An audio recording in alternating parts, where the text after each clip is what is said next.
Entonces, ok. Buenos días a todos y todas. Les damos una cordial bienvenida a esta sesión del Seminario Permanente Migración, Género y Derechos Humanos, Tendencias Globales, Impactos Locales, que se organiza en el marco del proyecto 232 denominado La protección jurídica de las niñas, adolescentes y mujeres migrantes en la frontera sur de México. Les recordamos que grabamos las sesiones del seminario para luego alojarlas en el sitio del proyecto, así como en la página de YouTube del Instituto de Investigaciones Jurídicas de la UNACH. Agradecemos la presencia de nuestros colegas del instituto, estudiantes de los programas de licenciatura, maestría, doctorado, así como del público en general que nos acompaña esta mañana. Solicitamos a las personas que pueden encender sus cámaras que lo hagan, por favor. También queremos recordar que en el chat se puede escribir preguntas y comentarios a nuestra presentadora. Estas serán leídos y respondidos al final de la presentación por la persona invitada. Además, al finalizar la presentación, abrimos la oportunidad de hacer preguntas directas a través de los micrófonos. Hoy nos acompaña la doctora Janina Wilson, investigadora de CIESAS, quien presenta la ponencia Caña, Precariedad y Vidas Transfronterizas. Mujeres guatemaltecas reproduciendo el hogar en México, basada en su investigación original. Muchas gracias por su presencia y por su tiempo, estimada Ayunina. Voy a leer su perfil curricular y para luego dar a usted. Entonces, Janina Wilson González es doctora en antropología social por Universidad Autónoma Metropolitana. Actualmente y desde 2020 realiza una estancia postdoctoral en el Centro de Estudios Superiores en Antropología Social, sede Sureste. Pertenece al Sistema Nacional de Investigadores en México nivel candidata. Desde 2011, en el marco de sus estudios de maestría en ciencias, inició su acercamiento a la frontera sur de México en temas relacionados a trabajo y migración transfronteriza con énfasis en el papel de niñez migrantes y trabajadoras. A partir de ello, he estado vinculada al tema de movilidad en dicha frontera desde distintas perspectivas, con centralidad en la movilidad transfronteriza por razones laborales y en la vida cotidiana de las personas transmigrantes, tanto en la zona de Soconusco como en localidades fronterizas en Guatemala. Asimismo, ha trabajado con mujeres centroamericanas en las regiones de Tuxtla Gutiérrez y San Cristóbal de las Casas, documentando las estrategias de vida cotidiana durante su estancia en estas ciudades. Otra vez agradecemos su presencia, doctora, y le damos el uso del micrófono, por favor. Adelante.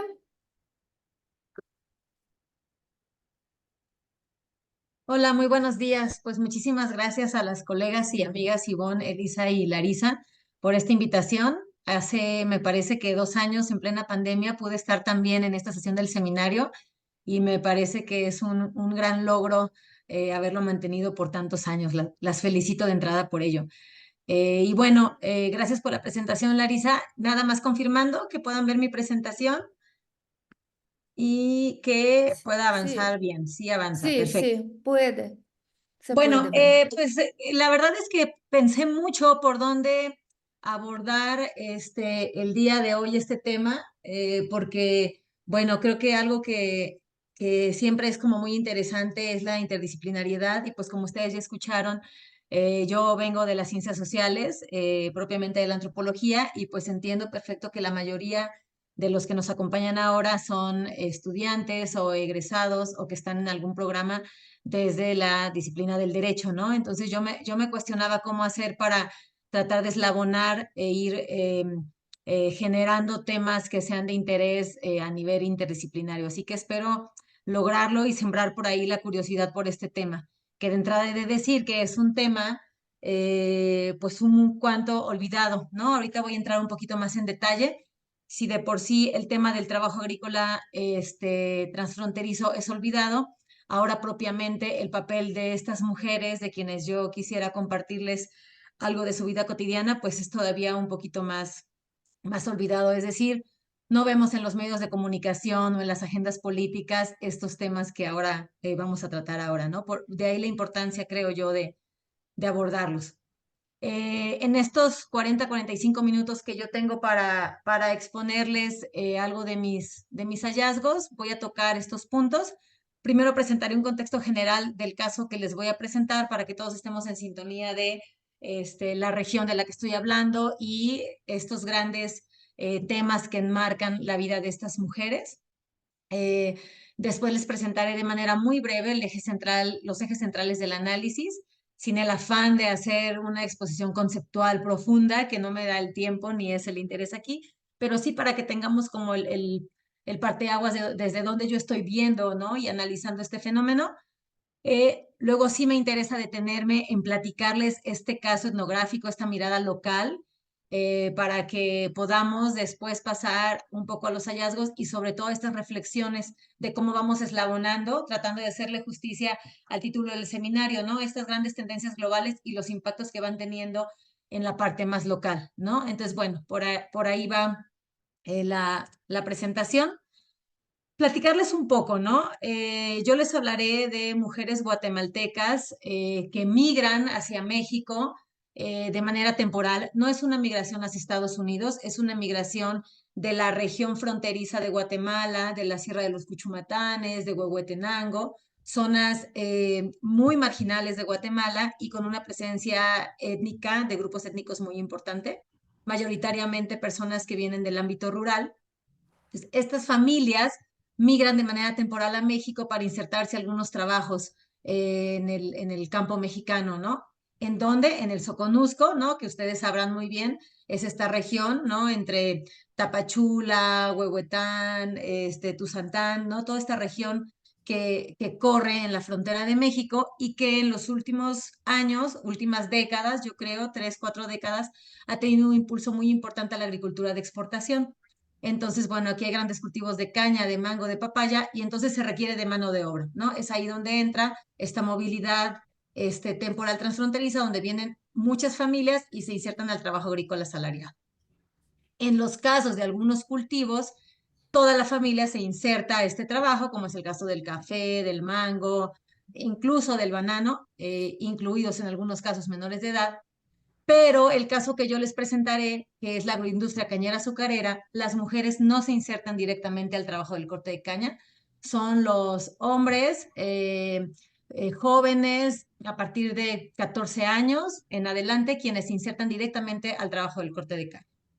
Las mujeres vienen como acompañantes y ahorita les voy a platicar cuál es el rol pues de estas mujeres. Pero en el caso de la caña específicamente que nos atañe hoy, ellas no se insertan. Hay contadas que de repente van a un cañal y cortan caña, pero la mayoría de ellas no se insertan al trabajo agrícola.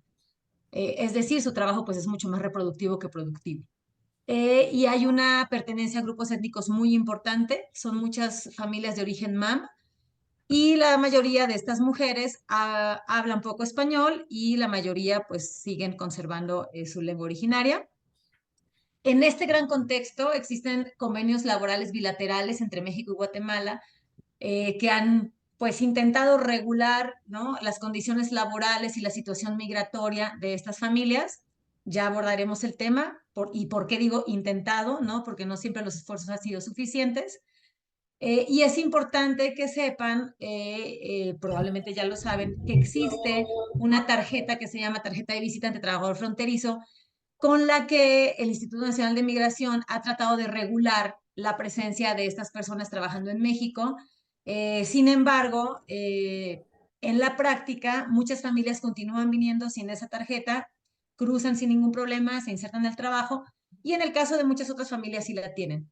Ojo, algo importante es que esta tarjeta de trabajador fronteriza se le otorga únicamente al trabajador. Entonces, en el caso de las mujeres que son acompañantes, hay un permiso para que acompañen, pero ellas no cuentan con esa tarjeta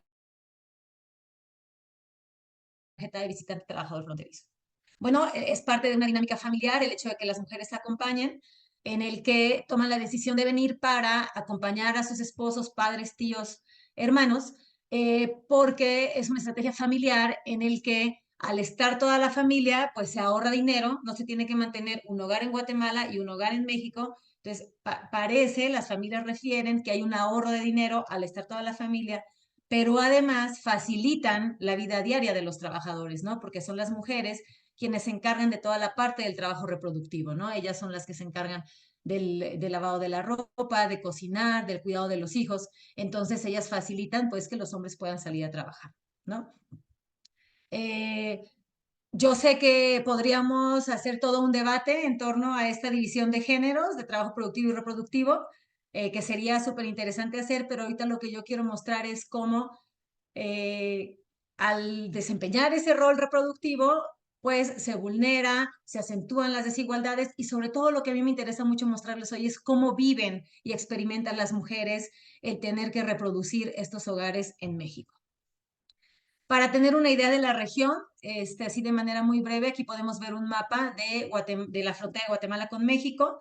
Las familias vienen de dos zonas, de la zona de Huehuetenango y de la zona de Quetzaltenango. La mayoría de las familias que vienen más del sur son familias que ya no hablan alguna lengua indígena y son familias un poco más mestizas. Y muchos de estos trabajadores viajan solos, pero las familias que vienen de Huehuetenango hacia Huixtla, que es donde se encuentra el ingenio azucarero, sí son en su mayoría de origen MAM y en su mayoría viajan las familias conjuntas, ¿no? Entonces, bueno, en este gran contexto que yo acabo de describir de manera muy simple, es una dinámica muy compleja, pero yo lo acabo de tratar de resumir, pues la idea es reflexionar sobre cuál es el papel de las mujeres guatemaltecas que participan en esta dinámica laboral transfronteriza durante el corte de caña, ¿no? Como ya lo comenté, el papel de estas mujeres es un papel que se va hacia el ámbito reproductivo, pero que gracias a ello es posible el trabajo productivo de los hombres que van a cortar a la caña, ¿no? Sin embargo, no es una sorpresa para nadie, el rol que están desempeñando estas mujeres pues está totalmente desdibujado, invisibilizado, o sea, si de por sí los jornaleros agrícolas guatemaltecos se encuentran en una situación de mucha invisibilidad, imagínense ustedes a las mujeres que ni siquiera, ¿no? Lo digo entre comillas, se insertan al trabajo agrícola, sino que solo son acompañantes, ¿no? Pero en ese solo ser acompañantes, desarrollan un montón de tareas que si no fuera por ello, pues el trabajo productivo de los hombres no sería posible y por lo tanto la cadena productiva de la caña de azúcar no sería posible. Sin embargo, pues como todo papel reproductivo, sigue siendo infravalorado, ¿no? Se sigue viendo como una tarea privada, en el ámbito privado, evidentemente no remunerada, con una ausencia de derechos básicos que impacten la vida de estas mujeres de manera muy fuerte, porque pues son ellas las responsables del cuidado de los hijos, de la salud, de la educación, de la vivienda, ¿no?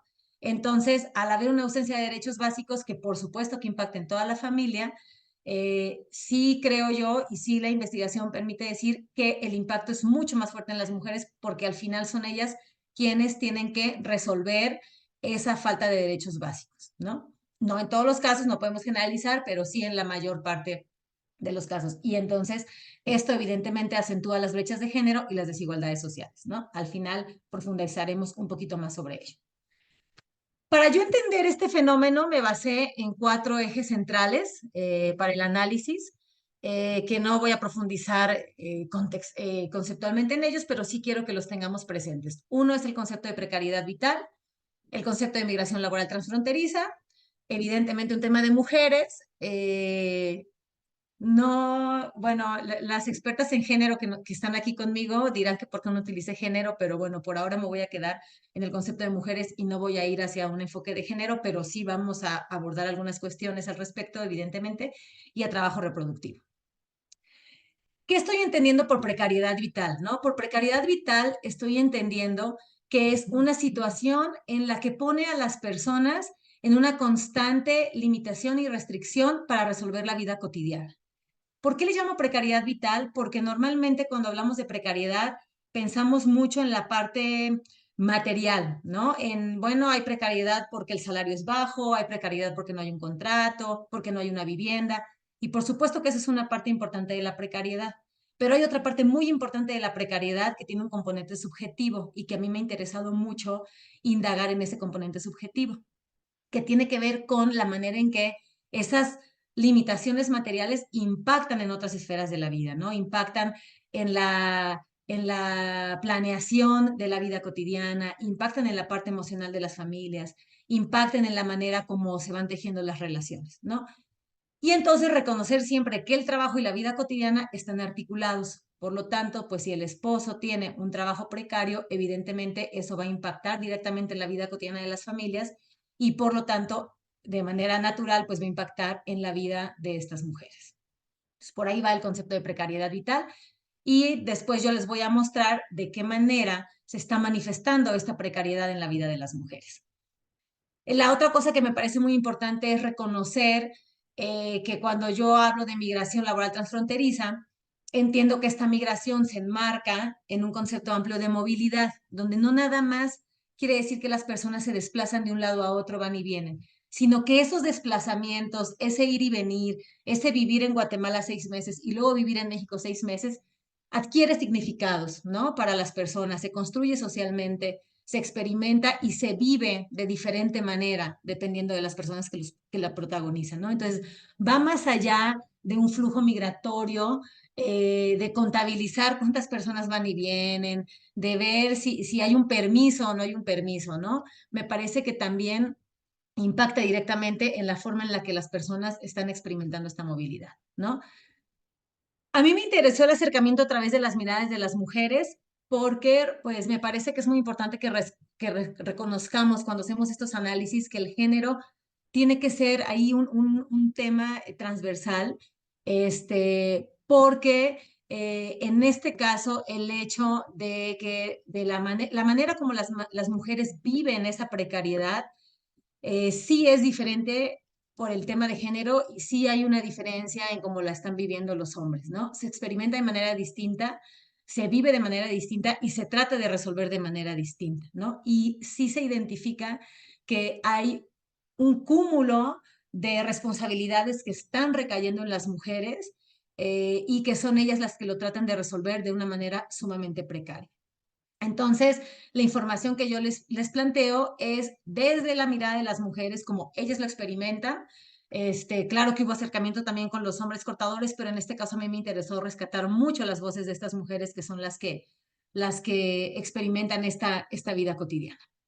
Y finalmente, ¿a qué me refiero con trabajo reproductivo? Con trabajo reproductivo, como ya sabemos todos, pues son estas tareas que se realizan al interior de los grupos domésticos, al interior de la familia, que incluyen tanto tareas domésticas, ¿no? El lavado de trastes, el lavado de ropa, hacer la cocina, pero también incluyen actividades de cuidados, ¿no? Cuidar a los hijos, si algún hijo se enferma hay que resolverlo, si el esposo se enferma, las mujeres tienen que resolverlo. Evidentemente son actividades pues, que no cuentan con una remuneración económica y recordar y tener muy presente que histórica y socialmente estas tareas han sido asignadas a las mujeres, ¿no? Por un tema ahí de naturalización de ciertas cualidades, se ha atribuido a las mujeres como responsables y muchas veces pues ni siquiera cuestionamos el por qué somos las mujeres en las que recae este tipo de tareas. Esos son los 4 conceptos que van a guiar el análisis, ¿no? Ahora, la gran pregunta, ¿no? Dentro de este gran contexto de movilidad humana, de migración transfronteriza, de trabajo agrícola, de las grandes cadenas agroexportadoras, entonces, a mí me interesaba saber cómo le hacen las mujeres para reproducir el hogar en México. ¿Qué significa el hecho de que estas mujeres tengan que reproducir su hogar en México? ¿No? No Y sabes entonces usar. tiene un montón de implicaciones. Cuando yo hablo de reproducir el hogar en México, hablo de que literalmente llega la temporada de corte, se invita a los hombres a que vengan a cortar, hacen las negociaciones con los enganchadores y con los contratistas, hacen sus acuerdos y entonces la familia decide migrar en conjunto hacia México, se cierra la casa en Guatemala, las mujeres son las responsables de tomar unos cuantos enseres domésticos para mover la casa y entonces instalarse en México, de una manera muy precaria en los albergues donde suelen quedarse,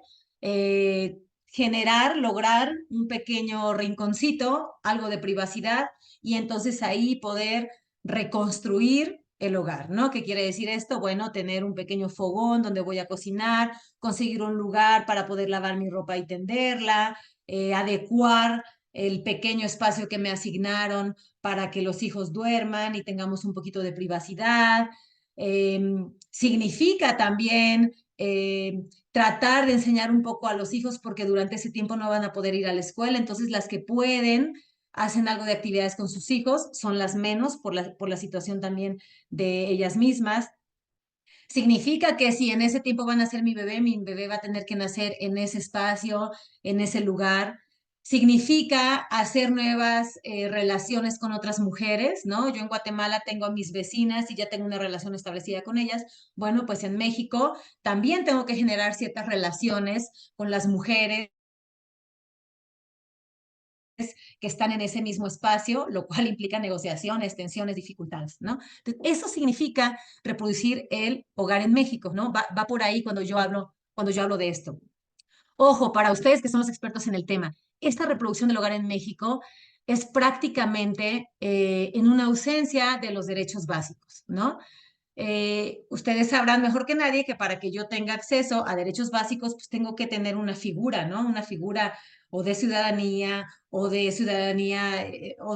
una figura temporal, ¿no? Que a mí me permita exigir el cumplimiento de mis derechos, ¿no? Estas mujeres y estas familias difícilmente cuentan con una figura legal que les permita exigir los derechos. Entonces, los niños no pueden asistir a la escuela porque no tengo un CURP, ¿no? Que me permita ir y registrarlo. No tengo una regularización migratoria que me permite exigir esto. Además, los calendarios escolares entre Guatemala y México no son compatibles porque el ciclo escolar en Guatemala empieza en enero y el ciclo escolar en México empieza en septiembre, entonces desde ahí ya hay un desfase. En cuestiones de salud es lo mismo, ¿no? En teoría, ellas pueden asistir a un centro de salud y tendrían que darles el apoyo, pero pues no siempre sucede así. No existe una cartilla de vacunación que permita llevar a los hijos a vacunarse. Entonces, los invito a que vayamos pensando cómo sería hacer mi vida cotidiana si yo no tengo algo que me, algo que me haga un documento, una garantía de que yo puedo exigir el cumplimiento de mis derechos. En estos ejidos, como en muchos otros espacios en México, pues existen todos estos programas sociales, ¿no? De, bueno, pues una ayuda de bienestar para tal o cual cosa. Con lo debatibles que puedan ser estos programas sociales, pues finalmente hay un apoyo económico a las familias. Estas familias no cuentan con esos apoyos porque, pues no, ¿de qué manera se inscriben a estos programas sociales si no tienen una documentación migratoria que se los permita, ¿no?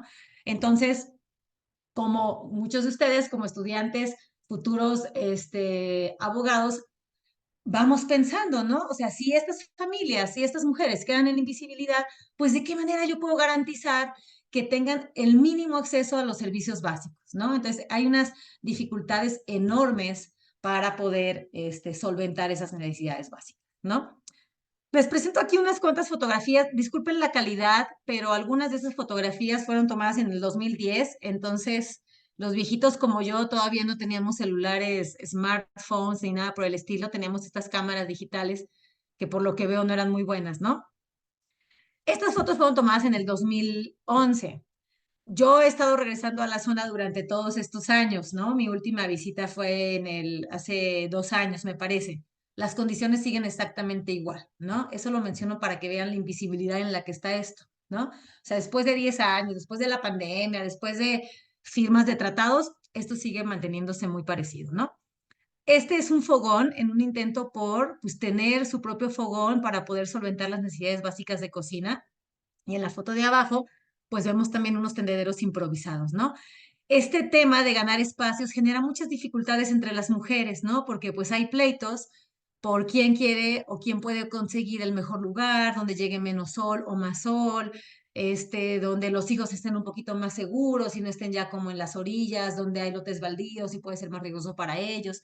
Entonces, esta vida cotidiana se reproduce en medio de muchas tensiones entre las propias mujeres. ¿No? Por aquí vemos otros espacios donde las mujeres, siendo muy creativas, van generando privacidad, ¿no? Ellas refieren, ¿no? La importancia de tener como un poquito de privacidad, sobre todo cuando están como con vecinos que no son familiares. Cuando son familiares, pues hacen ahí como unos espacios más comunes y entre las mismas familias, pues se van abrigando, pero cuando están en espacios donde son personas desconocidas o con las que tienen algún pleito que acarrean desde Guatemala o que se generó en el albergue, pues es como muy importante delimitar, ¿no? Muchas estrategias de las mujeres para solventar los gastos cotidianos, ¿no? Como el tema de, pues si de repente los hombres en el cañal encuentran algún animal, una iguana, un conejo, pues entonces las mujeres se las ingenian para ahorrarse el dinero de la comida de 2 o 3 días y utilizar este animal que fue encontrado en el cañal para cocinarlo y sacarle mucho jugo, ¿no? Importante decir que aunque el papel de las mujeres pareciera que solamente es reproductivo, también hay quienes generan estrategias para tener mayores ingresos, ¿no? Entonces, de repente es común encontrarlas tejiendo en su telar de cintura y entonces le venden estos telares estos rollos, como ellas le llaman, a otras mujeres. O hay quienes identifican que hay hombres que vienen solos y entonces, bueno, les ofrecen, yo puedo cocinar para ti, tú me pagas algo y ya yo te vendo la comida, ¿no? Entonces, es muy importante visibilizar estas microestrategias que sí tienen un impacto en las familias y que también, ¿no? De igual manera quedan como muy desdibujadas. Otras, por ejemplo, que tienen mayores posibilidades, a lo mejor van a la tienda y compran un poco más de refrescos, galletas, golosinas, y entonces luego ponen ahí como una pequeña venta que les permite también ganar un poco más, ¿no? Aquellas que no tienen hijos pequeños suelen también buscar algún empleo temporal en el mismo ejido, a lo mejor haciendo el aseo en alguna casa del ejido o lavando la ropa en alguna casa de ahí del ejido. Pero aquí viene el gran pero, ¿no? Es muy importante destacar que quienes pueden hacer eso normalmente son quienes viajan únicamente ellas sin los hijos. Tal vez los hijos se quedaron en Guatemala con las abuelas, otra vez, ¿no? Mujeres eh, encargadas de los trabajos de cuidados. Quienes pueden hacer esto son las mujeres que ya tienen hijos más grandes que también se van al cañal o que los hijos se quedaron en Guatemala. Pero aquellas mujeres que llevan 3 o 4 hijos pequeños, un bebé, pues difícilmente pueden generar otras estrategias productivas, ¿no?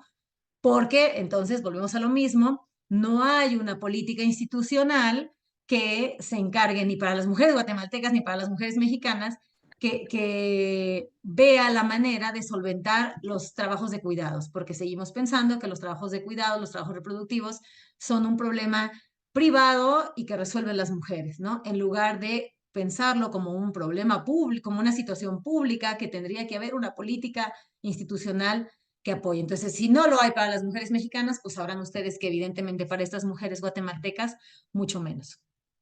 Y en esta vida cotidiana también hay, la vida cotidiana conlleva más cosas, ¿no? También conlleva convivios, cumpleaños, amistades, compadrazgos, comadrazgos que se van generando al interior de los albergues, ¿no? Y entonces también identificamos muchas fraternidades y solidaridades entre las mujeres.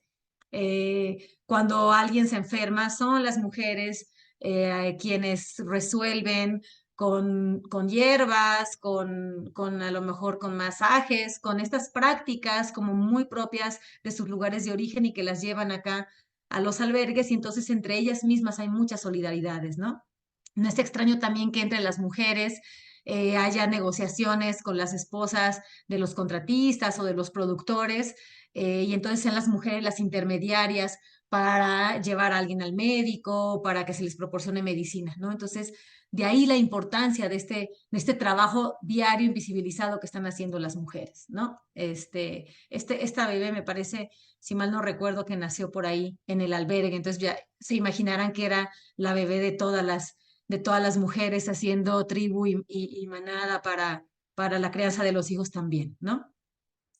Entonces, bueno, en este contexto, y hilándolo con estos ejes de análisis, ¿de qué manera se vive y se siente la precariedad según estas mujeres guatemaltecas acompañantes, ¿no? Y pongo el acompañantes entre comillas, porque me parece que este término, que es el que se utiliza, viene de acompañante, pues dejen deuda las tareas que están haciendo las mujeres, ¿no? Porque si no fuera por las tareas que ellas desempeñan, sería imposible llevar a cabo el trabajo productivo y sería imposible entonces que hubiera cortadores y que hubiera caña y que hubiera ingenio y que hubiera azúcar y pa, ¿no? Nos vamos así en la cadena productiva si dejamos de reconocer el trabajo que están haciendo estas mujeres.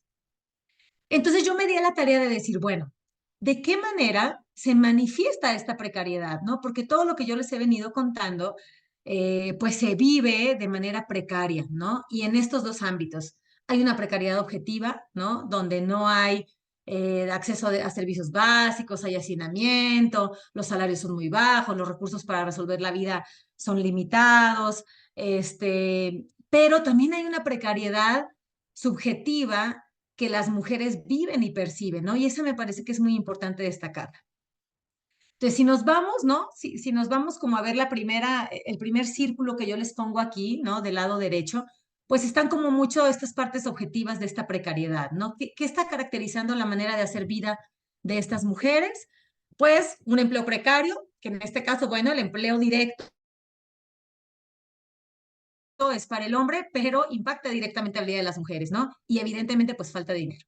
Si bien el corte de caña es uno de los mejores pagados en el ámbito agrícola, bueno, hay que destacar que también es uno de los trabajos más pesados en el ámbito agrícola, ¿no? El corte de caña requiere una fuerza, un desgaste corporal muy grande y entonces pareciera que es mejor pagado, pero las implicaciones al cuerpo, que es otro tema de análisis, podrán imaginarlo, ¿no? ¿Cuál es otra cuestión que las caracteriza y que las mujeres refieren como una problemática para ellas? Pues la falta de vivienda propia y el hacinamiento. Muchas de ellas tienen vivienda en sus ejidos, ¿no? Tienen pues alguna parcelita donde viven y entonces cuando no hay corte de caña se siembra, la trabaja la familia. Pocas refieren casas rentadas, la mayoría tienen casas pues muy precarias, pero es vivienda propia, ¿no? Entonces en el tiempo que cortan caña, pues ellas refieren obviamente que una de las dificultades es el hacinamiento, aunque también hay que destacar que algunas refieren que a pesar del hacinamiento, pues en el albergue tienen acceso, por ejemplo, a agua potable, a drenaje, y que muchas veces en sus casas en Guatemala no lo tienen, ¿no? Entonces ellas siempre ven como estas dos cuestiones, ¿no? Ya hablamos de esta precariedad dada el limitado o nulo acceso a servicios básicos como salud, educación, programas sociales, pero entonces viene una serie de manifestaciones de esta precariedad que tienen mucho más que ver con cuestiones subjetivas, ¿no? Hay una imposibilidad de planear a largo plazo, ¿no? Frente a esta, la precariedad genera que difícilmente las familias puedan planear, ¿no? O sea, yo no puedo planear comprar otro pedazo de parcela porque en esta precariedad laboral de mi esposo y en esta precariedad en la que vivimos, pues difícilmente puedo saber si le van a dar empleo o no el próximo año. Difícilmente puedo saber en cuánto van a pagar la tonelada de caña. Entonces, hay una imposibilidad severa de planear a largo plazo, ¿no? Saben que lo más seguro es que el próximo año vuelvan a venir a México, pero hasta ahí, ¿no? Pero hay una dificultad familiar para poder planear. Algo que a mí me parece muy importante y que las mujeres lo refieren es este sentimiento de vivir diariamente al límite, ¿no? Ya resolví el día de hoy, ¿no? O sea, ellas dicen, ya, ¿no? Me decían, ya salió la cena, ¿no? Y entonces tú percibes hasta una sensación de alivio a las 8 o 9 de la noche, diferente a la de la mañana, porque ya salió el día, ya salió la cena, pudimos hacer los 3 alimentos, pudimos cuidar a los niños, ya está listo todo para mañana, pero se resolvió un día, ¿no? Entonces hay este sentimiento de que todos los días yo tengo que estar resolviendo. Evidentemente es muy difícil encontrar trayectorias familiares ascendentes, ¿no? Donde, bueno, comenzó como cortador y unos años después ya es el chofer de la maquinaria. Eso es muy difícil encontrarlo, ¿no? Contrario a lo que sucede en algunos otros, bueno, yo he encontrado en otros ámbitos agrícolas como en el de las moras, donde de repente encuentras pequeños ascensos. En el tema de la caña y de estas familias transfronterizas es muy difícil encontrar estos casos. Los hay, pero son muy escasos, ¿no? Y algo que a mí me parece sumamente importante también de destacar es este sentimiento de indefensión, ¿no? Cuando yo conocía a una familia en el 2010, después la volví a contactar en el 2018, y yo me acuerdo perfecto que le pregunté, ¿cómo están? Y ella me respondió, tan jodidos como siempre, ¿no? Disculpen. O sea, pero eso refiere este sentimiento de haga lo que haga, no voy a mejorar, ¿no? O sea, trabaje las horas que trabaje mi esposo, si yo me ingenio vender algo, no voy a mejorar, ¿no? Entonces, estas vidas precarias conllevan ese sentimiento de no importa cuánto yo trabaje, no importa cuánto yo me esfuerce, no importa si dejo a mis hijos en Guatemala y yo me vengo, si me quedo y mi esposo se viene solo, haga lo que haga, difícilmente voy a mejorar. Y es un sentimiento con el que se vive constantemente, ¿no? Y otra cosa que va relacionada con el sentimiento de vivir al límite es vivir en la inmediatez, ¿no? Se resuelve la emergencia, se enfermó mi hijo, lo resuelvo hoy, pues mañana no sé qué voy a pasar, ¿no? Son mujeres que dicen, yo tengo que, pues, resolverlo de hoy, ¿no? A mí no me preguntes por mañana, ¿no? O sea, cuando yo les decía, oye, ¿y cómo te imaginas en 6 meses? ¿No? Se reían de mí, ¿no? O sea, ¿quién sabe? ¿Tú sabes qué vas a hacer en 6 meses? Yo no sé, ¿no? Yo ahorita quiero resolver mi vida diaria, ¿no? Entonces, es vivir en la inmediatez, resolviendo las emergencias. Y otra de las grandes temas para estas mujeres y para estas familias, pues es que las redes sociales y las redes familiares son muy pobres o son inexistentes, ¿no? Quienes tienen un poquito más de redes logran a lo mejor un espacio en el albergue mejor o logran que el empleador pague por la renta de una casa, pero quienes tienen pocas redes, pues son las que siempre están en estos espacios más hacinados, ¿no? Entonces, con esta tablita yo lo que quiero ilustrar es de qué manera se vive y se percibe y se experimenta esta precariedad, ¿no? Entonces, bueno, dejo los últimos minutos que me quedan para hacer como algunas reflexiones, ¿no? Y ahí es donde a mí también me gustaría que pudieran ir ustedes pensando sus participaciones, ¿no? Y entonces yo pensaba mucho en el título de este seminario, Tendencias globales e impactos locales, ¿no? Todo esto que yo les acabo de platicar es una mirada muy local, ¿no? Muy local de lo que sucede en los albergues, de lo que sucede con estas familias, con estas mujeres. Pero no podemos entender lo local si no entendemos los diferentes eslabones, ¿no? Estas escalas de análisis. Me da la impresión que los antropólogos, bueno, no me da la impresión, los antropólogos de repente somos muy locales, ¿no? Y entonces hacemos un zoom a esta mirada local y siempre estamos tratando de eslabonar, pero no siempre lo logramos, ¿no? Probablemente la visión que muchos de ustedes tendrán a lo mejor tiene más que ver con una escala más media, más meso, ¿no? A nivel nacional. Y otros más de ustedes tendrán una mirada muy global, ¿no? De lo que está sucediendo en estos grandes cuestiones internacionales, en estos, de esta forma como mucho más global, ¿no? Entonces creo que la invitación a que reflexionemos es, pues, de qué manera eslabonamos todas estas escalas de análisis, ¿no? Entonces yo pensaba, ¿cuál es esta gran tendencia global? Son varias ideas que les voy a poner en este esquema, ¿no? La gran tendencia global, pues, es la lógica del libre mercado, tratados internacionales, acuerdos bilaterales, ¿no? ¿Existen acuerdos bilaterales para los trabajadores guatemaltecos que vienen a México? Sí. ¿Existen tratados internacionales? También, ¿no? Pero ¿qué es lo que pasa? Pues que en la práctica, o sea, están escritos, ya se firmaron, hubo una cumbre, ¿no? Todo el mundo se tomó la foto, ahí están estos grandes tratados y es muy importante que estén los tratados, ¿no? Ustedes mejor que yo sabrán que si no tenemos un respaldo jurídico, pues no podemos garantizar lo demás. Pero ¿qué pasa? Pues que muchas veces estos tratados difícilmente están en armonía con las leyes nacionales y mucho menos con las prácticas locales, ¿no? Entonces, a pesar de que existan estos tratados, no se ha logrado que se garanticen los derechos básicos y al no garantizar los derechos básicos de estas familias y de estas mujeres, pues el espiral de la precariedad continúa, ¿no? Porque de qué manera yo voy a salir de esta espiral si ni siquiera tengo cubiertos mis servicios básicos, ¿no? La lógica del libre mercado, con todas las las cuestiones que pueda tener y estemos a favor o no de ella, tiene implicaciones en la vida diaria de estas personas y sobre todo en las personas que ocupan los eslabones, por decirlo más abajo de estas grandes cadenas productivas, ¿no? Otro gran tema global, ¿no? La gestión migratoria, la documentación, ¿no? La política migratoria restrictiva. ¿Qué han hecho qué están haciendo los estados? Gestionar la migración, ¿no? O sea, la migración es un tema que hay que administrar, hay que regular y sobre todo, pues hay que restringir, pero pues si se quedan en México trabajando en el sur, pues no me preocupan mucho, entonces quedan invisibilizados. Yo lo que tengo que hacer es restringir a los que van de paso hacia Estados Unidos, ¿no? Y por eso vemos todas estas noticias, la presión de Estados Unidos, pero pues a la gente que viene a México y luego se regresa, viene, es fuerza de trabajo que me sirve y después se regresa, entonces quedan invisibilizados. No están presentes en las políticas migratorias. Por lo tanto, las políticas migratorias no tienen un impacto positivo en la vida diaria de las personas, tienen un impacto regularmente negativo, pero positivo difícilmente, ¿no?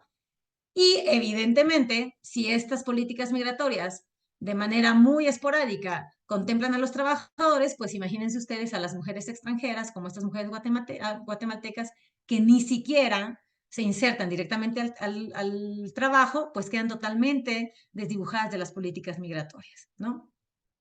Otro gran tema global que creo que tendríamos que reflexionar es, pues, evidentemente, no me da la vida para hacerlo ahorita, la inserción femenina al mercado laboral. Y yo no estoy diciendo que lo ideal es que estas mujeres se inserten al mercado laboral.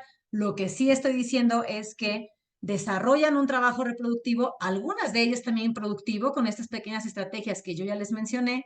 Esto, como ya sabemos, genera dobles jornadas y sigue vigente la invisibilización del trabajo reproductivo. Yo creo, ¿no?, que en todos los ámbitos sociales en México y en muchas partes del mundo sigue invisibilizado, pero en este caso me parece que la invisibilización es mucho más acentuada y mucho más aguda para estas mujeres, ¿no?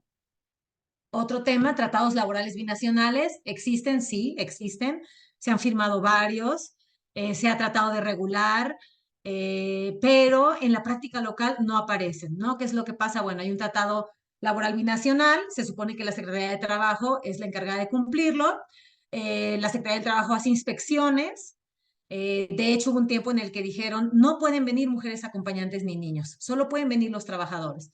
¿Qué hacían entonces? Bueno, llegaban las supervisiones de la Secretaría del Trabajo, literalmente las mujeres y los niños se escondían en los cañales, como sucede en todos los ámbitos agrícolas, se acababa la supervisión, salían las mujeres y los niños y niñas y seguían reproduciendo la vida diaria, ¿no?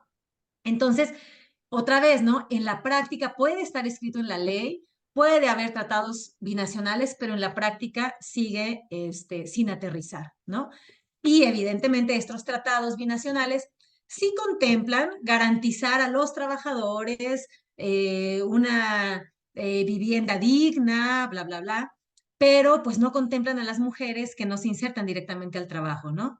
Nuevamente, pues hay un tema ahí de raíz histórico de desvalorización de este tipo de tareas. Y finalmente, me gustaría destacar otra vez la ausencia de políticas de cuidado, ¿no? Seguimos pensando que es un tema privado y es un tema familiar, y entonces sigue sin ser un tema público, de interés público, ¿no? Y entonces, pues en México hay una carencia de políticas o de instituciones que se encarguen del tema de los cuidados. Continúa siendo en la mayoría de las familias a cargo de las mujeres. Yo creo que mucha gente aquí podemos tener ejemplos cercanos y hasta personales. Y continúa esta desvalorización que acentúa de las desigualdades, ¿no? Y bueno, ¿no? ¿Hacia dónde con esto, no? O hacia dónde queremos ir con estas reflexiones, ¿no? Me parece que, pues en un espacio de 40, 60 minutos no vamos a encontrar estas soluciones, pero mi invitación sí sería a estas cuatro cosas. ¿No? Me parece que es muy importante continuar haciendo reflexiones críticas sobre las brechas de género de migración y de trabajo, ¿no? Creo que de repente en ciertas disciplinas, pues pensamos que las firmas de los tratados o los grandes acuerdos a niveles globales van a ser la solución al problema, ¿no? Y entonces tenemos que hacer siempre una reflexión crítica sobre sobre estos tratados que se firman, sobre sobre los tomadores de decisiones, las decisiones que se están tomando, ¿no? Tampoco me parece que sea suficiente que entendamos el trabajo desde una mirada micro y entonces dejemos de lado esto, ¿no? De ahí que me parece que es muy importante el tercer punto, ahorita regreso al segundo, de tener una visión desde distintas escalas de análisis, ¿no? Me parece que ahí es donde también entra mucho la interdisciplina. Si nos quedamos con la mirada global, pues tenemos un panorama de todas estas grandes políticas, de todas estas decisiones, de las lógicas del mercado, de las lógicas de la economía, pero no vemos de qué manera esas grandes lógicas bajan, ¿no? A las prácticas cotidianas de las personas que las viven. Entonces, la invitación es, no nos quedemos nada más con esto, ¿no? A mí me interesa muchísimo el derecho internacional y estoy viendo que hay un tratado que se firmó. Ok, ¿y ese tratado de qué manera está impactando, ¿no? Y lo mismo al revés, ¿no? A mí me interesa muchísimo ver de qué manera las leyes locales se están viviendo en tal lugar, ¿no? Bueno, pero esas leyes locales también responden a algo más global. Entonces, la invitación es a que nuestra visión trate de tener distintos niveles de análisis. Y también para mí una invitación que me gustaría hacer es retomar estos grandes temas que no están en los reflectores y no están en las agendas políticas, ¿no? Yo creo que el tema que yo les hablé ahorita no está, porque además no lo vemos. Estas familias, estas mujeres están en un ejido lejano, vienen, trabajan y se regresan, ¿no? No es un tema que mediáticamente venda, no es un tema que interesa a esta administración pública y a muchas otras que han estado en los últimos años. Interesa, sí, tener mano de obra, porque la lógica del mercado lo exige, pero lo que está sucediendo con las personas que le dan vida a estas grandes cadenas productivas no están en los reflectores ni en las agendas políticas. Entonces, la invitación también para ustedes es, retomemos estos temas, que ahorita es este ejemplo, pero hay muchísimos, que históricamente están ahí, pero que se han ido desdibujando y que luego de repente no están presentes, ¿no? Y finalmente, vuelvo a tomar este tema, ¿no? Estos enfoques interdisciplinarios, intersectoriales, me parece que son muy importantes. Yo creo que cuando diferentes disciplinas abordan un fenómeno, pues enriquece muchísimo, ¿no? Yo ahorita les puedo presentar una visión muy local, muy antropológica, y yo creo que ustedes ya están pensando en un enfoque mucho más desde su propia disciplina, y eso me parece que puede ser súper enriquecedor, ¿no? Entonces, esta interdisciplinariedad, pero también la intersectorialidad, ¿no? Yo creo que son problemáticas que no se pueden abordar nada más desde la academia o nada más desde las organizaciones no gubernamentales o nada más desde el sector gubernamental. Me parece que son temas que necesitan a todos los sectores y al sector empresarial, evidentemente, ¿no? En el tema que yo abordo. Si no se incluye al sector empresarial del ingenio, al sector gubernamental que dicta las políticas y sí, las políticas laborales y migratorias, a las propias, si no incluimos a los productores, a todos los sectores, pues difícilmente se pueden dar respuestas y pensar en mejorar la calidad de vida de estas personas y sobre todo de estas mujeres. Entonces, bueno, creo que yo tratando de ser puntual, Larisa, hasta ahí lo dejaría para ya abrir paso mejor a las participaciones. Muchas gracias. Muchas gracias, doctora. Muchas gracias por su presentación disculpa, acá alguien escucha su música. Ah, presentación tan interesante, tan enriquecedor, ¿ya? Información, digamos, del campo que a veces nosotros no podemos observar en nuestro trabajo, pero ahorita, no, pero muchas gracias. Ahorita yo abro espacio para preguntas de las personas que están presentes en esta sesión. Ustedes pueden am, escribir en el chat o si usted quiere preguntar, doctora Inina, directo, por favor, allá hay mano electrónica. Usted presiona esta manita, yo voy a ver y voy a dar uso de micrófono. Por favor. Acá hay algunos comentarios en chat y yo voy a leer primero. Primero, Alejandra Guzmán Colmenares dice muy buenos días a todos y todas, excelencias disertación. Ah, ah, Giuseppe, disculpa si yo pronuncio su nombre no correcto. Muchas felicidades, doctora, por la presentación realizada. Creo que el análisis de estas reflexiones tiene que inclinarse a los factores migratorios, pensando desde una migración de orígenes, no únicamente desde el lugar de destino, porque eso nos ayudará a entender las implicaciones y retos locales que se necesita para estas propuestas. Muchas gracias. Es una invitación a este tipo de análisis. Ese fue el comentario de una de nuestras participantes. Entonces, si alguien quiere comentar o preguntar, por favor, escribe en chat o ah, muestra su manita. Por favor, realiza. Pues, Jania, yo me uno a las felicitaciones. La verdad, ha sido estupendo escucharte, muy, muy profundo y muy removedor. Y mi pregunta quizás es un poco tonta, pero no me la quitaba de la cabeza al escucharte relacionada con esta precariedad vital y esta espiral de precariedad que es muy difícil de saltar, porque muchas veces en el fenómeno migratorio, digamos que el fenómeno de ascendencia social a veces se ve más en las segundas y terceras generaciones. Yo soy muy consciente de que este es un fenómeno migratorio circular, que las personas van y vienen de forma temporal, pero ¿has tenido ocasión de estudiar o analizar si existe algún impacto en las segundas y terceras generaciones o de nuevo la precariedad vital se ha extendido también a las nuevas generaciones, no han logrado dar el salto y las siguientes generaciones siguen viniendo al corte de caña en las mismas condiciones precarias? No sé, no me quitaba esta pregunta de la cabeza, pero para mí lo más importante es felicitarte personalmente. Realmente ha sido espléndido escucharte. Yo ya había obviamente leído tu artículo en el libro colectivo y enhorabuena.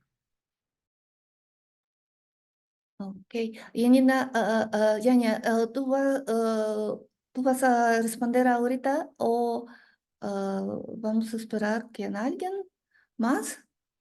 Si quieres, si hay alguien más, dejamos una tercera y luego ya podría comentar. Ok. ¿Alguien más quiere comentar o preguntar, por favor? Ah, ok, ya, por favor. Ask to unmute. Uy, ¿cómo? Ok, ya puede. Marilyn. Marilu. Hola, Ajá, buenos por días. favor, Doctora, presenta. muy amable, gracias. Doctora, el tema bastante interesante, desde el tema del enfoque de los derechos humanos, de esos servicios de la cuestión de género, qué interesante. Y sí me llamó mucho este concepto de precariedad vital.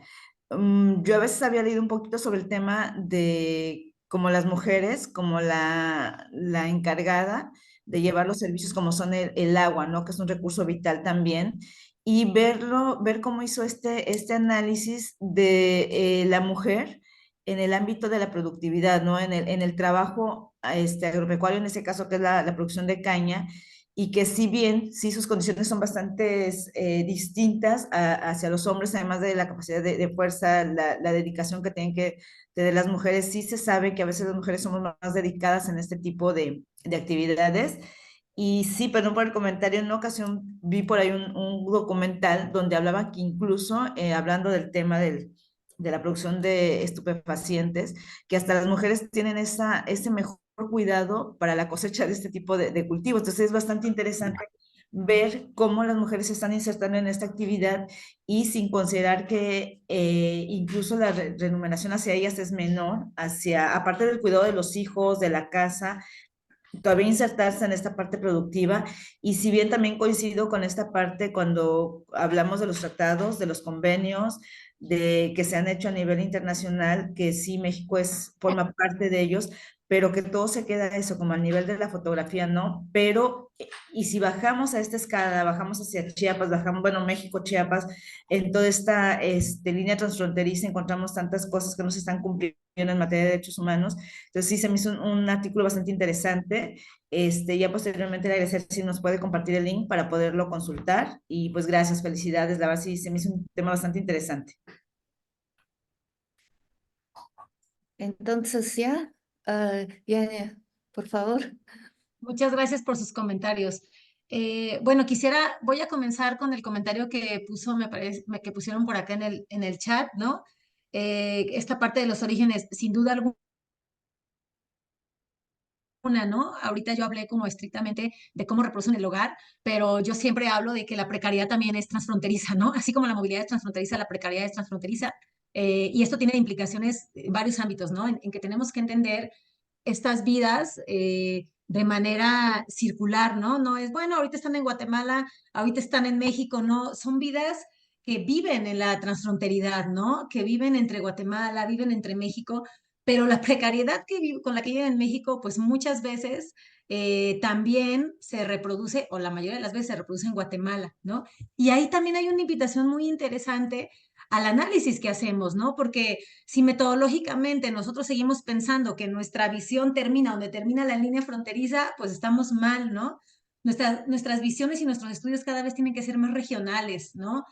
¿Cómo puede, o sea, de qué manera entender el fenómeno que sucede con estas familias en 6 meses si la otra mitad de su vida está en Guatemala, ¿no? Entonces, si yo no tengo también un enfoque metodológico regional, entonces me voy a quedar solo con una parte de la película, ¿no? De ahí la importancia de estos esfuerzos por dialogar con colegas de Guatemala, por dialogar con la situación que se vive en Guatemala, ¿no? E incluso pues de ir más allá, ¿no? De nuestras fronteras también metodológicas. Entonces me parece como muy importante y esta parte del origen definitivamente, ¿no?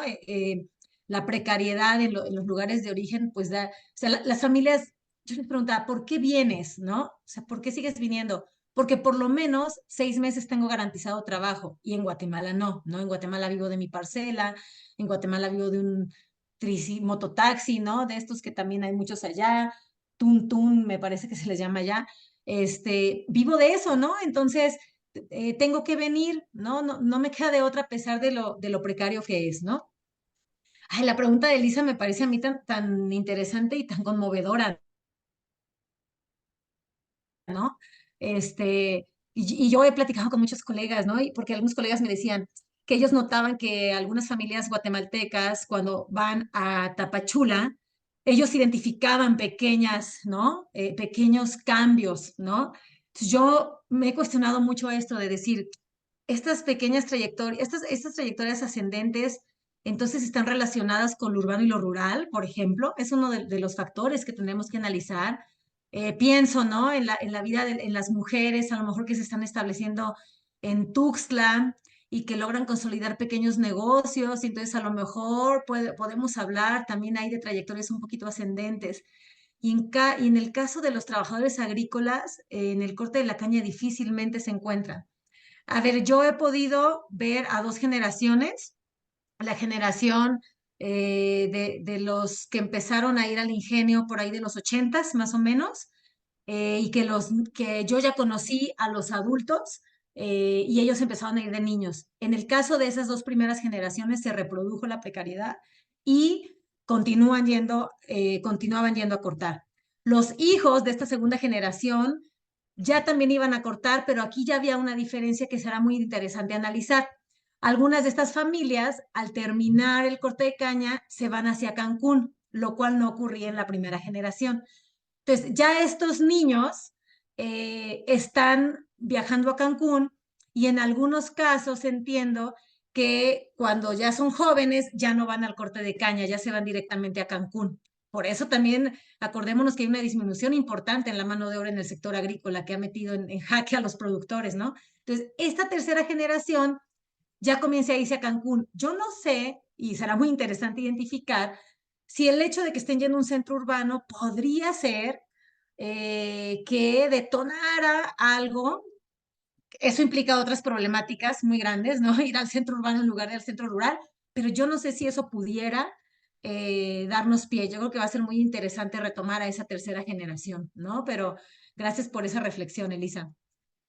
Y finalmente, sí, el tema, la última pregunta, ¿no? Sobre, bueno, el último comentario sobre la precariedad vital, a mí también me parece que es un concepto que da para mucho y sobre todo creo que para mí pone también el acento en cómo se experimenta esa precariedad, ¿no? O sea, el cómo se vive, que me parece que eso es fundamental.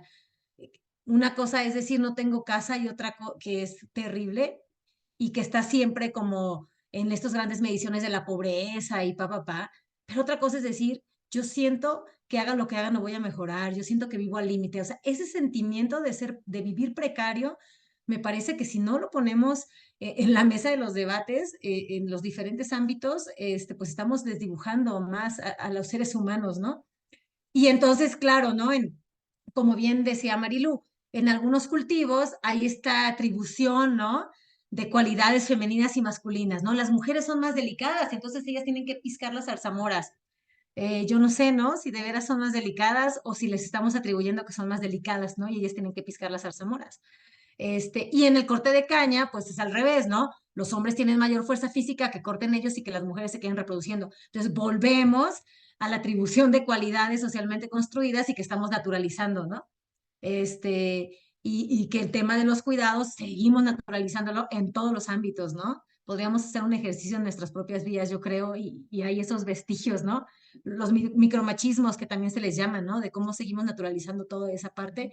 Y aquí es evidente, ¿no? Aquí es burda esa naturalización.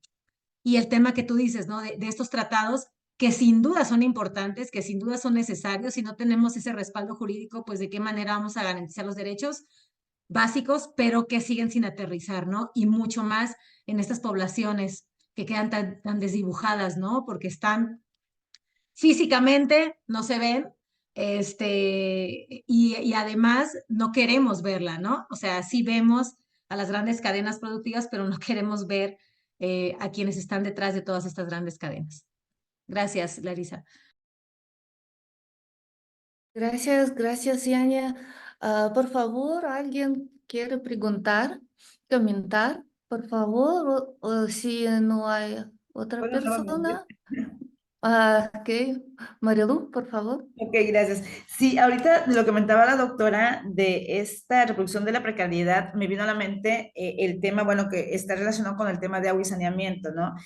Esa parte, tuve la oportunidad de hacer una actividad de este análisis desde la parte de lo rural, en zonas fronterizas, sobre el tema de acceso al agua y saneamiento, las condiciones, el uso de letrinas, etcétera, ¿no?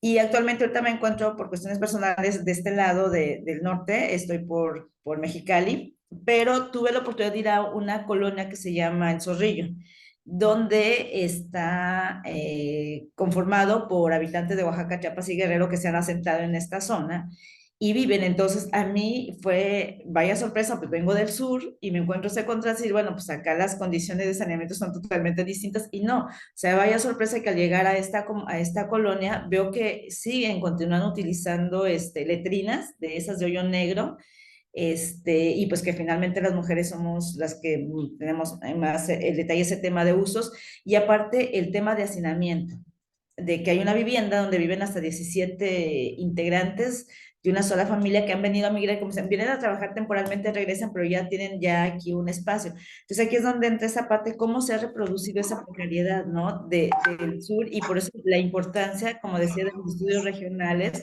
de hacer un estudio con este enfoque regional, porque eso nos permite también dimensionar la problemática y no como decirlo es local, eso se va regionalizando. Gracias. Muchas gracias, Marilu, por su participación. Yania, ¿quieres comentar algo?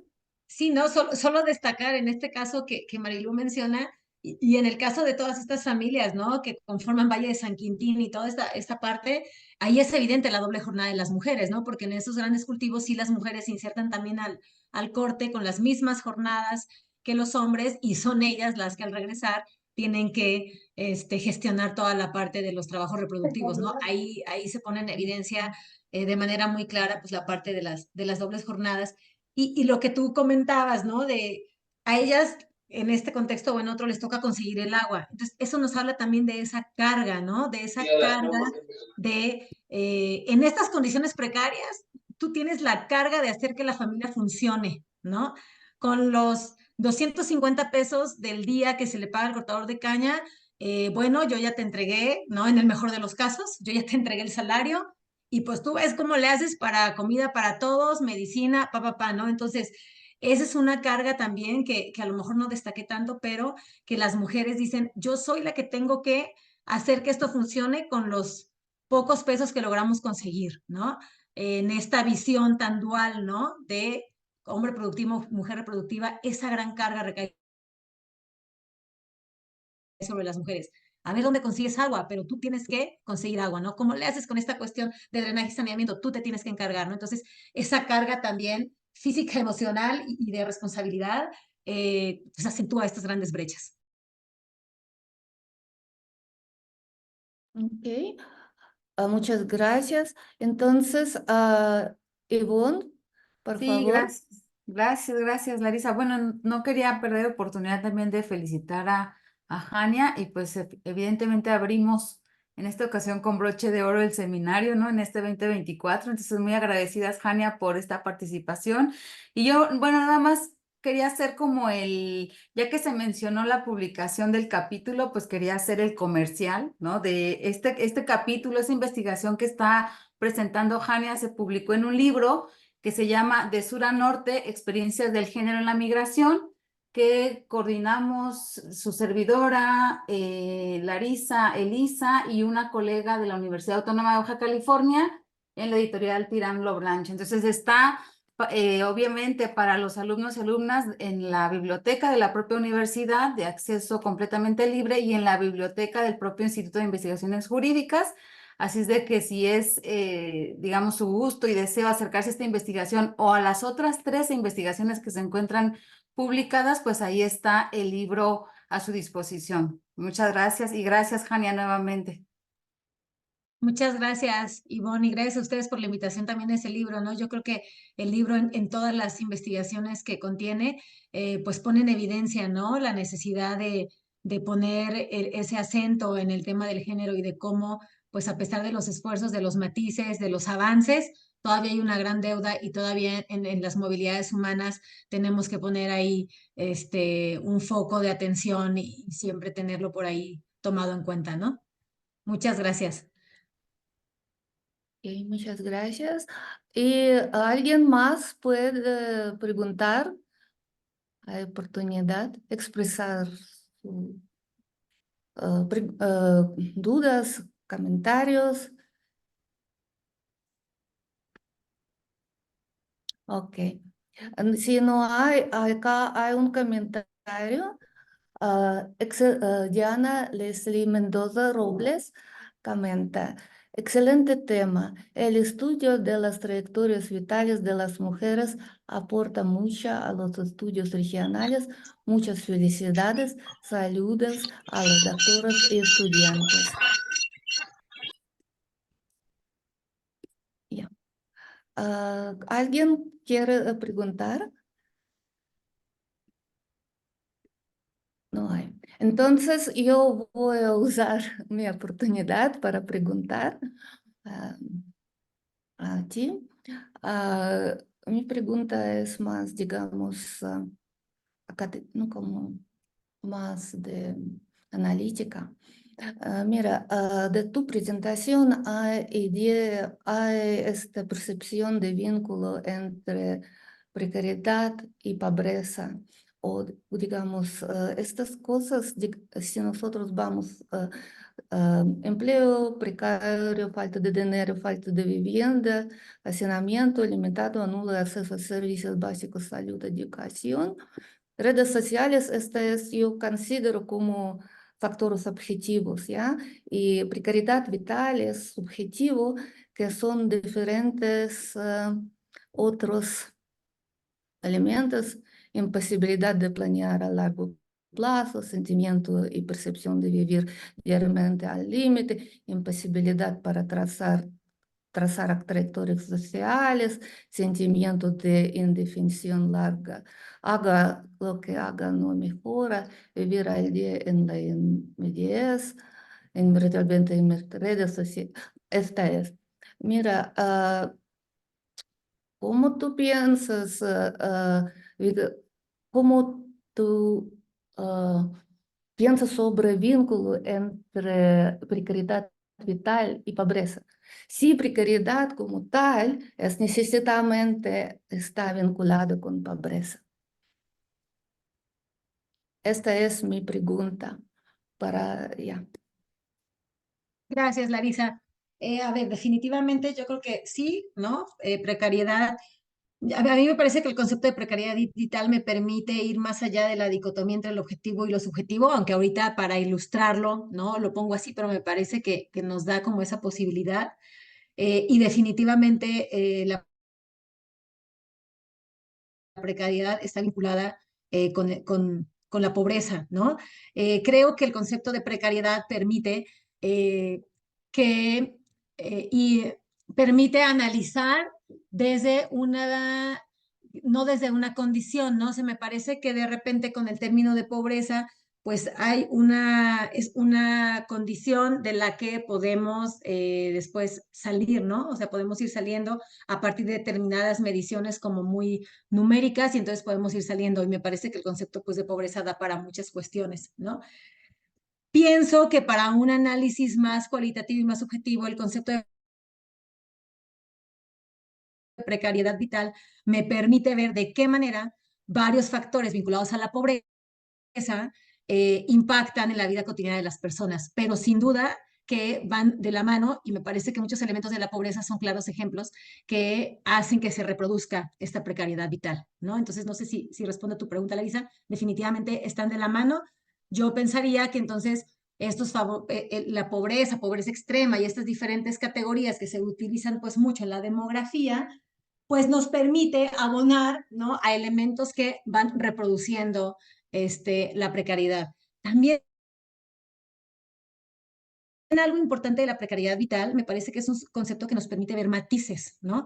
Y eso es muy importante porque si podemos ver matices, tanto cuantitativos como cualitativos, entonces podemos atrevernos a decir que haya trayectorias ascendentes o no, nos podemos atrever a decir, bueno, este tipo de políticas está generando pequeños cambios y matices y entonces, pues sí podemos pensar en cambios a más largo plazo. Me parece que eso nos permite también el concepto de precariedad, pero sí, por supuesto que está totalmente vinculada a los análisis de pobreza, ¿no? que se dan.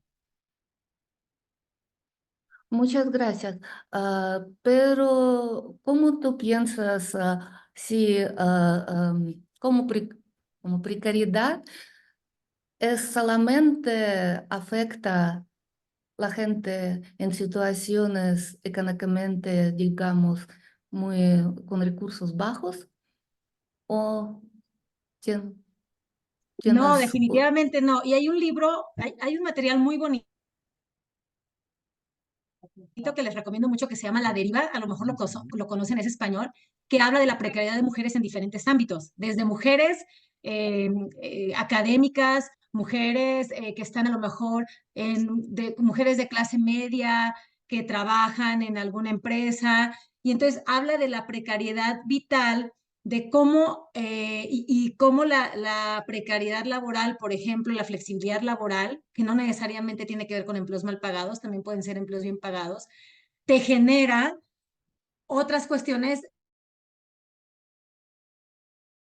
precarias como esta imposibilidad de planear a largo plazo, ¿no? Por ejemplo, si yo tengo un empleo bien pagado durante 3 años, pero es flexible y no tengo ninguna prestación, pues yo no puedo planear más allá de estos 3 años, ¿no? Entonces, el concepto de precariedad vital nos permite analizar otras esferas, no nada más necesariamente estas esferas donde hay pobreza o pobreza extrema, ¿no? Por eso esta categoría que no nada más habla de las cuestiones materiales, sino que también habla de las cuestiones más subjetivas, ¿no?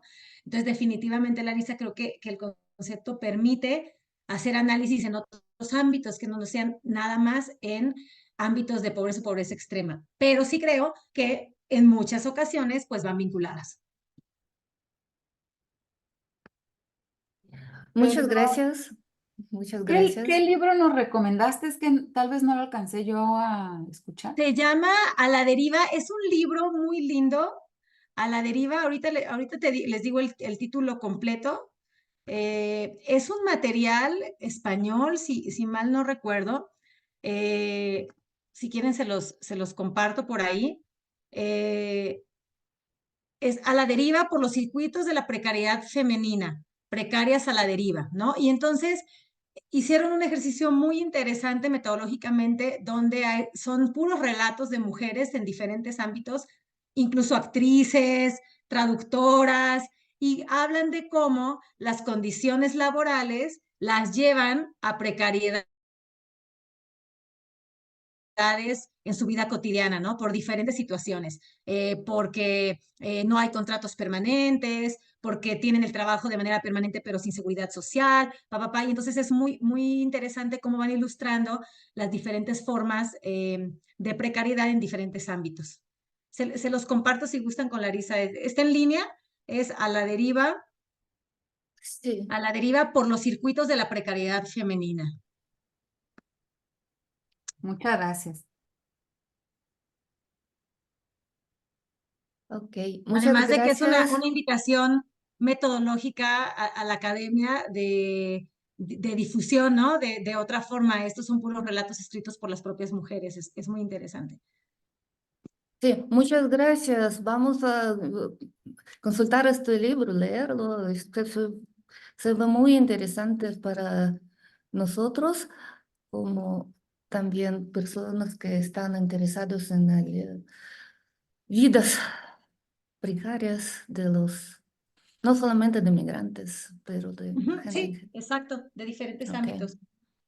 Ok, en esta ocasión, ¿hay alguna pregunta?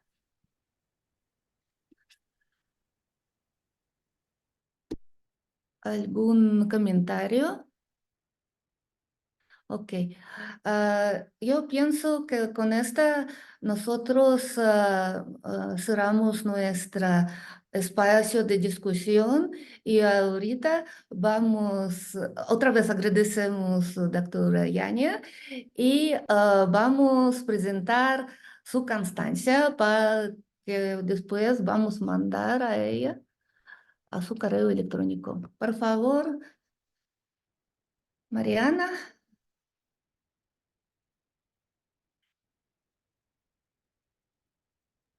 Ya está, ¿no la ven? ¿Ya está compartida? ¿No se ve? Sí, yo como entendí, tú vas a leer, ¿no? ¿O no? Ok, sí, claro. La Universidad Autónoma de Chiapas, a través del Instituto de Investigaciones Jurídicas, otorga la presente constancia ay no, es a Jania E. Wilson González por su destacada participación como ponente de Caña, Precariedad y Vidas Transfronterizas, Mujeres Guatemaltecas Reproduciendo el Hogar en México, en el seminario permanente Migración, Género y Derechos Humanos, Tendencias Globales, Impactos Locales, llevado a cabo en la modalidad virtual el 17 de enero de 2024, en el marco del proyecto 232 Investigadoras e Investigadores por México, denominado La Protección Jurídica de Niñas y Mujeres Migrantes en Frontera Sur, y firma, por supuesto, el director del instituto, el doctor Manuel Gustavo Campo Muñoz. Muchas gracias, doctora. Muchas gracias a Muchas ustedes por la invitación y por el espacio compartido. Ok. Muchas gracias, Yania, otra vez.